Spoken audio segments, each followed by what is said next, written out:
Rehan dan rekan gue Ica, hari ini kita bakal bahas Kekaisaran Islam. Yap, apalagi kalau bukan dinasti Umayyah. Kita nggak berdua nih guys, kita kedatangan 3 pakar sekaligus, yaitu Endar, ada Rehan, dan ada Humay. Halo.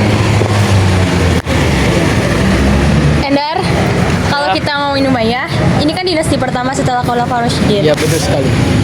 Sebenarnya apa sih titik-titik di balik yang bikin dinasti ini berdiri? Yang poin utama itu ada di tahun 661 Masehi setelah wafatnya Khalifah Ali bin Abi Thalib. Ali bin Abi Thalib ini tahu kan siapa Ali bin Abi Thalib? Tahu Ya, dong. dia juga menantu Rasulullah Sallallahu Alaihi Wasallam. Muawiyah bin Abi Sufyan mendirikan dinasti ini di Damaskus. Ini pergeseran besar dari sistem pemilihan jadi sistem dinasti atau kerajaan. Tapi wilayahnya tuh jadi luas banget ya. Betul, di era ini Islam sampai ke Spanyol. Makanya kalau kita lihat pada zaman ini Eropa sangat jaya sekali kan. Itu adalah jejak-jejak dari Islam sehingga ke India dan baru ada Cina di timur. Ini adalah satu-satu imperium terbesar dalam sejarah dunia. Nah, kalau wilayahnya luas, pasti peninggalnya keren-keren dong. Raihan, apa sih legasi visi yang paling ikonik dari Umayyah? Pasti kan tahu lah ya, ada Masjid di Yerusalem, Ya. Agung Umayyah di Damaskus. Di era ini, seni kaligrafi dan juga seni mozaik berkembang pesat. Mereka bukan hanya berperang, tapi juga membangun estetika di kota mereka sendiri. Gue pernah denger sih, kalau koin emas Islam pertama juga dicetak di era ini ya. Betul sekali. Di masa Khalifah Abdul bin Malik, dilakukan Arabisasi, administrasi pakai bahasa Arab dan mata uang dirham atau dinar.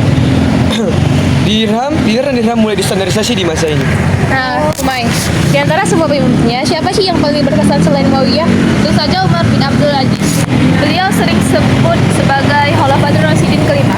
Meskipun hanya memerintah sekitar 2 tahun, beliau berhasil menghapus kesenjangan sosial, menghentikan diskriminasi terhadap malafun non-Arab, dan sangat sederhana. Katanya saking makmurnya di zaman itu susah cari orang yang mau menerima zakat ya, Umay. Betul sekali. Itu menunjukkan keadilan sosial yang luar biasa di masa singkat kepemimpinannya. Tapi kok hancur, Endar? Banyak sekali faktor yang menyebabkan runtuhnya dinasti ini. Di antara perselisihan di antara orang Arab dan non-Arab atau Mawali, gaya hidup mewah para khalifah-khalifah terakhir hingga munculnya gerakan Abbasiyah yang akhirnya mendumbangkan mereka di tahun 750 Masehi. Tapi Umayyah gak benar-benar hilang kan? Betul sekali. Salah satu pangeran dari Islam, Abdullah bin Abdurrahman Ad-Dakhil, kabur ke Spanyol dan membangun kembali dinasti Umayyah di Cordoba. Itu yang bikin Eropa sempat mengalami masa pencerahan lewat Islam. Tadi Humay mention soal Spanyol ya. Nah, ini menarik banget tahu. Gimana sih cara satu orang pangeran bisa selamat dari pembantaian Abbasiyah yang malah bangun kejayaan di Eropa?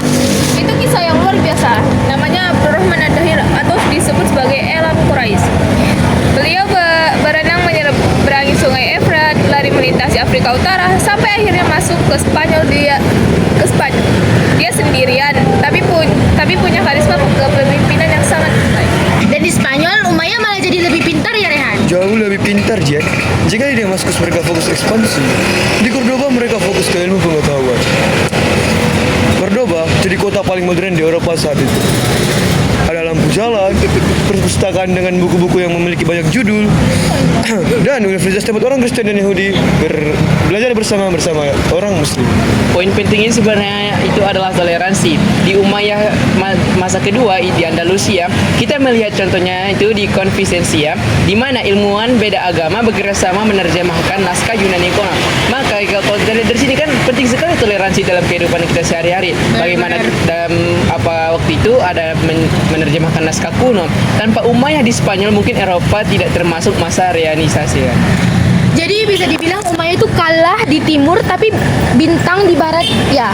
Kalimatnya tepat sekali, Jihan. Wah, gila sih. Kejayaan sejarahnya itu bener-bener kaya ya, guys. Nah, makasih banyak ya Enda, Rehan, dan Humaira buat insight-nya hari ini.